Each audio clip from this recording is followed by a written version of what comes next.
Pace bene, masih di mea culpa. Di video ini saya mau membahas tentang dogma, hubungannya dengan Alkitab. Bagaimana Alkitab ini menjadi Alkitab? Siapa yang bilang inilah kitab suci? Siapa? Dan ketika seseorang berkata inilah kitab suci, apa itu? Apakah itu dogma atau tidak? Oke, kita mau dalami itu, tapi sebelumnya saya mau ajak para sahabat untuk menonton video tentang bacaan hari ini. Linknya di deskripsi video ini. Sangat terkait, karena para murid berkata, kami tahu bahwa engkau telah mengatakan segala sesuatu, dan kami percaya. Tahu dan percaya.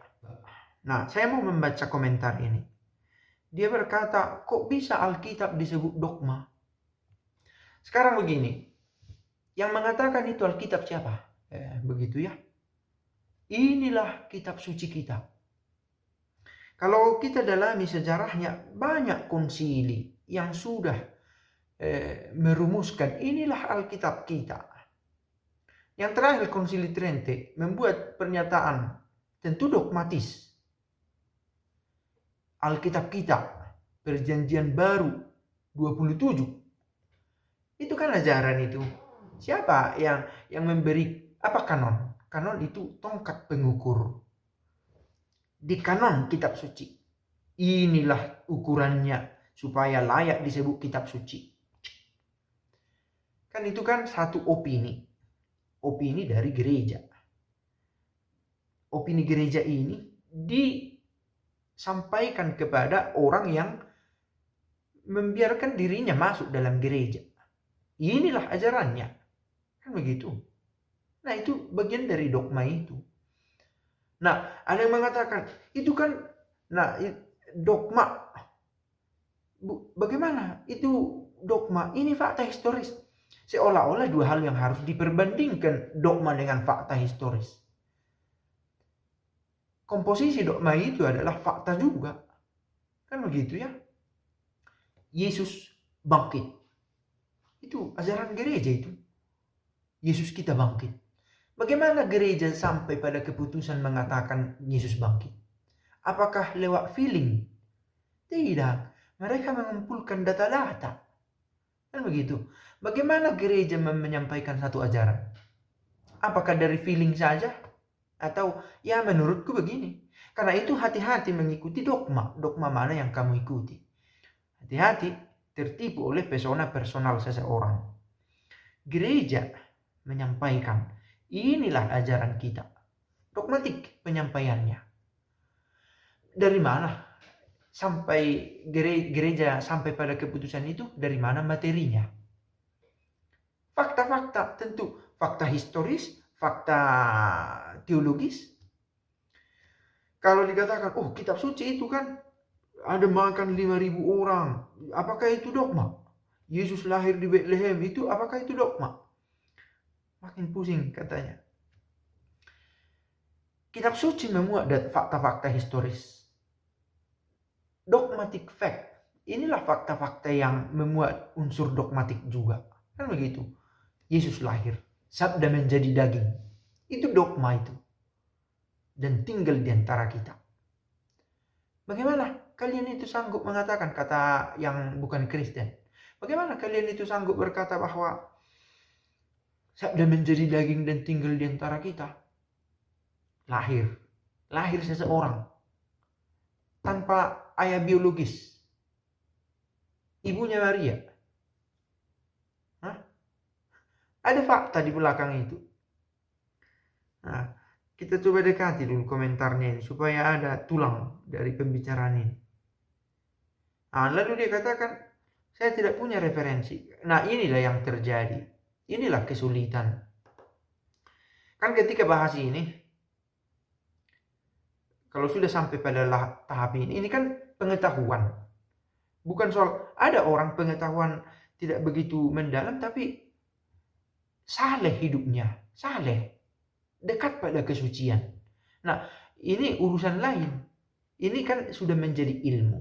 Maka ketika dia menjadi ilmu, dibutuhkan argumen-argumen yang bisa diyakini, dipercaya, kredibel.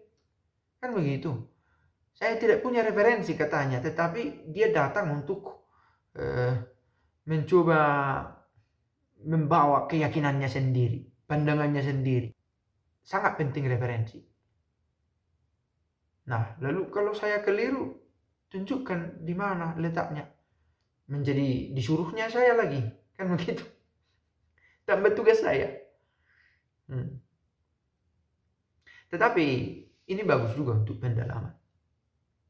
Apakah saya salah mengatakan Alkitab adalah fakta historis? Tidak semua juga isi Alkitab itu historis.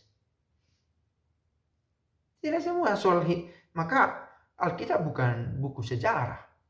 Tidak semua isi kitab suci tentang sejarah. Tidak juga. Bahwa ada sejarah di sana ya. Apakah ada buatan biologi di sana? Ada. Tapi apakah Alkitab itu buku biologi? Tidaklah. Kan begitu. Tata surya, ilmu untuk astronomi, posisi bintang. Bagaimana? Siapa mengitari siapa? Bumi kah yang bergerak? Matahari kah yang bergerak? Ada dibahas dalam kitab suci. Tapi apakah kitab suci itu adalah buku astronomi? Tidak juga. Yesus lahir di kota Bethlehem, Yesus disalib, Yesus bangkit dari kematian. Itu fakta historis kan? Ada fakta historis di sana. Jelas itu. Tapi pekerjaan gereja lah untuk meyakinkan orang, terutama ini bukan soal fakta historis. Sehingga persoalannya bukan untuk pembuktian benar terjadi atau tidak benar terjadi. Bukan pada level itu diolah kitab suci. Tetapi bahwa itu dibahas ya. Tetapi ini adalah buku iman. Gak perlu referensi kan untuk mengatakan Alkitab itu fakta historis. Perlu sekali, perlu. Nah inilah yang mau kita bahas. Perlu supaya kita tahu, oh ini maksudnya adalah supaya kita tahu kalau ketika kita menemukan informasi dari kitab suci yang rasanya tidak sejalan dengan peristiwa yang ditulis dalam historian lain. Oh, manusia itu dari kera, kata ilmuwan evolusi, teori evolusi. Lah, bukannya dari tanah liat, tanah. Oh, mulai bingung orang yang selalu merasa bahwa Alkitab itu adalah melulu fakta historis. Mulai panik dan mulai meragukan imannya. Ikut meragukan Yesus hanya karena persoalan dari tanah liat atau dari monyet.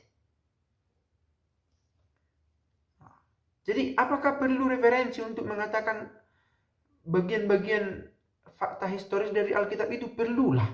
Karena orang sudah ribuan tahun meneliti ini, terutama belakangan ini, abad-abad terakhir ini. Tetapi kitab suci itu kan sudah diolah. Perlu referensi karena terlalu kecil otak kita ini. Maka kita butuh bantuan otak lain yang lebih paham, yang lebih mengerti. Lalu kalau kita sudah meminta bantuan dari orang-orang yang lebih paham, sudah cukup kayak itu? Tidak. Otak kita semua manusia terbatas juga untuk memahami. Apakah selalu perlu ini untuk mengambil makna bagi kita? Tidak selalu. Karena kita yakin Roh Kudus bersuara kepada kita. Tetapi ketika berbicara fakta historis, ini sudah faktum. Ini menyangkut pengetahuan, ilmu, perlu referensi. Tetapi kalau soal apa kata Allah kepadaku lewat bacaan ini, yang kita perlukan adalah hati yang tulus untuk mencari. Hati yang rindu, yang haus. Itu dia. Mudah-mudahan hati kita rindu. Nah, ketika saya berbicara ini sedang berbicara tentang fakta. Soal hati yang tulus itu harus diusahakan lagi.